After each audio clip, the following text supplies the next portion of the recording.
Eu vou comentar um superchat e vou pedir que a Rose comente um outro superchat, tá? O que eu vou comentar é o do Fawad Sharaf Eldin. Desculpa se eu não sei pronunciar teu nome, meu caro, muito bem. Mas quando tu diz assim. E outra coisa, aqui é uma divergência, tá, meu caro, normal, natural, uma divergência democrática que eu acho que precisa ser feito nos momentos exatos, tá?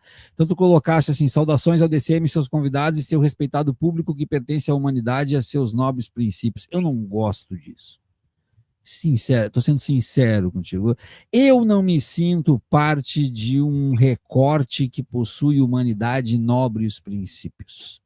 E eu tenho medo deste endeusamento do campo da esquerda, nos colocando como os príncipes da vida citados por Fernando Pessoa no poema Em Linha Reta. Aqueles que nada erram e que nunca erram.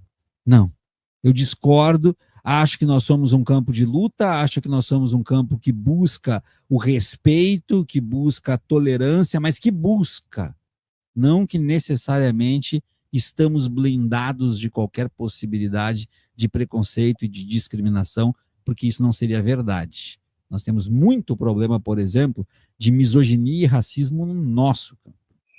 Muito. No nosso campo. E por que eu prefiro, meu caro, discordar da sua fala, respeitosamente? Porque eu acho que é discordando que a gente faz a eterna autovigilância. A partir do momento que a gente acreditar que isso é verdade, que nós somos nobres em princípios, aí a gente está muito perto de começar a errar e errar muito feio. Dito isso, eu gostaria que a nossa convidada, Rose, comentasse este superchat, Rose. Concordo com a Rose sobre a mídia burguesa que age para taxar o Lula de corrupto. Sobre a questão neoliberal, o Lula tem apenas 12% do Congresso Nacional com ele e não tem como negociar com bandidos. Essa última parte, não tem como negociar com bandidos, explica muito do que a gente está vivendo? Olha, veja bem, a gente tem essa questão de que a gente tem um Congresso que não é um Congresso de esquerda, que não é um Congresso uh, né, que a gente possa contar para o governo fazer reformas importantes, e nesse processo de reconstrução, né, que era até um slogan da presidência, de reconstrução do Brasil, mas vamos colocar as coisas como elas são. A política econômica do governo e o arcabouço fiscal, eles foram iniciativas do Ministério da Fazenda, do governo. E o governo já mandou para lá para ser aprovado uma proposta muito rebaixada. Eu critico a política econômica do governo, eu acho que é o principal erro do governo. Eu sou filiado ao Partido dos Trabalhadores, eu quero que esse governo dê muito certo. Eu acho que nós, como os militantes, também uma das nossas tarefas é fazer a crítica à esquerda, puxar o governo para a esquerda, justamente para honrar a plataforma de campanha do presidente Lula, suas promessas de campanhas e a própria história do presidente, mas também do partido. Então, eu acho que, assim, eu não estou aqui fazendo uma crítica sem levar em consideração os grandes problemas políticos conjunturais, esse Congresso, a questão da frente ampla, essa questão ainda mais o que acontece a partir de 2016, em que o Congresso ganha um grande poder e está aí para a gente estampado na nossa cara, que é o orçamento secreto.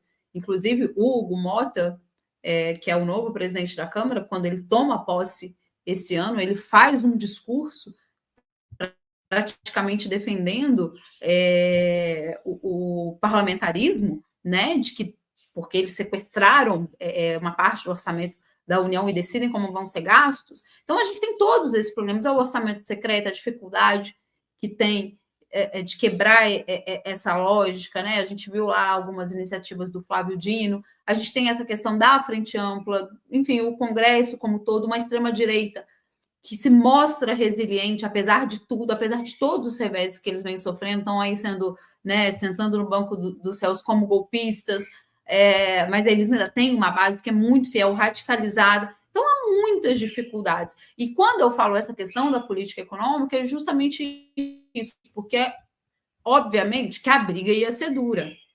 Mas eu acho que a política econômica já começa reorientada a partir do Ministério da Fazenda, do Ministério do Planejamento, como uma política de austeridade, e que o governo tem saído desses espaços de fazer uma luta política e vários outros temas paralelos à política econômica, que é, por exemplo, o caso da luta pelo fim da jornada 6x1.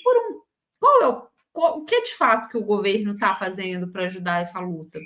A gente não enxerga, né? Então, eu acho que a gente tinha também ali, no início do governo, por exemplo, a Gleisi, enquanto a presidenta do PT, com um discurso justamente que parece com essa estratégia, né, de puxar o governo para a esquerda, criticando o Campos Neto, e agora a gente tem o Galípolo fazendo a mesma coisa, e o governo nada fala. Então, assim, o Galípolo indicado do presidente Lula, estava trabalhando junto com o ministro da Fazenda.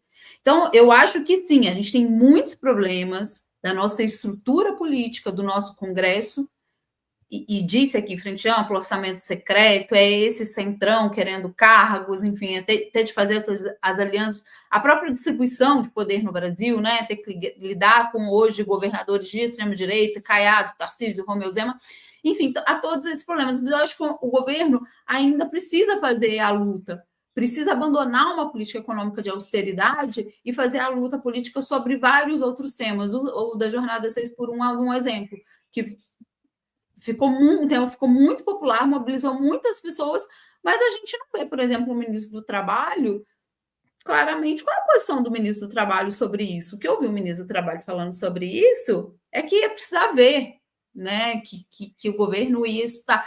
Sabe quem eu vi falando claramente que precisa ser analisado, porque há vários casos no mundo de sucesso do fim dessa jornada? Foi o Geraldo Alckmin. Ele se posicionou favoravelmente. Então, eu acho que, assim, está faltando, sim, a gente tem muitos problemas com esse Congresso, mas está faltando, sim, o governo encampar algumas lutas, sim, e, sendo mais radical, eu acho que abandonar uma política econômica de austeridade. E eu acho que tem vindo alguns sinais por aí. Eu acho que o governo, por conta das pesquisas de popularidade, ele tem notado que algumas coisas precisam mudar, que essa política aí do Ministério da Fazenda causou prejuízos para a popularidade do governo. Então, eu estou sentindo também já alguns movimentos. Vamos aguardar, né, os próximos meses, mas eu não deixo de fazer críticas sem levar em consideração todo esse cenário muito complicado que a gente tem mesmo, né, do Congresso, dessa extrema-direita que trabalha contra o Brasil. Bom, a gente teve o Bolsonaro praticamente defendendo que o Trump sancionasse o Brasil. Isso não existe, né? Isso praticamente é um crime contra a soberania nacional. E gente que apoia ele, né? Então, assim, essa base fanatizada. Então, tem muitos aspectos que devem ser levados em consideração, sim, mas acho que todos esses aspectos deviam empurrar o governo para fazer uma luta política mais clara, mais pedagógica para a militância, inclusive, e não, digamos, ser pautados por essa extrema-direita. Muito bem.